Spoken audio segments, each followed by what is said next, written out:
Il est libre, du moins pour le moment. Le plus populaire des présidents de l'histoire du Brésil.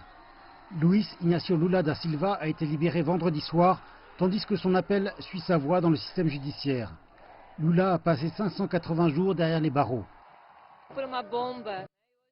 C'est énorme, je suis extrêmement heureuse parce que c'est un pas vers la restauration de la démocratie dans ce pays.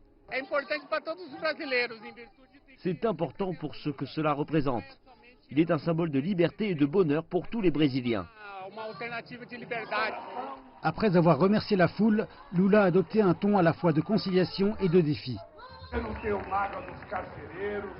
Je n'ai pas de reproche envers la police fédérale. Je n'ai pas de reproche envers mes geôliers.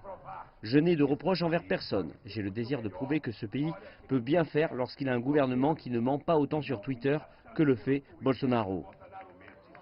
Lula faisait référence à l'actuel président brésilien d'extrême droite, Jair Bolsonaro, qu'il a traité de scélérat sur Twitter.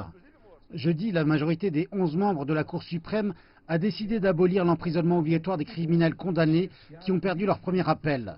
Désormais, ceux-ci ont le droit de rester en liberté jusqu'à ce que tous leurs appels soient épuisés. Lula n'est que l'un des 5000 prisonniers à travers tout le Brésil à bénéficier de cette décision. Lula a été donné largement favori lors de l'élection présidentielle de l'année dernière, mais il a été emprisonné après avoir été reconnu coupable dans l'immense scandale de corruption appelé Operation Car Wash, qui a mis des dizaines de dirigeants d'entreprises et politiques en prison pour des pots de vin et des retours d'ascenseur.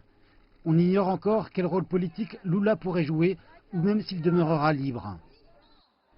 Lula a dit qu'il se lancera dans une tournée nationale pour unir l'opposition, même si, à moins que sa condamnation ne soit révoquée, il demeure interdit de se présenter à une élection jusqu'à 2025.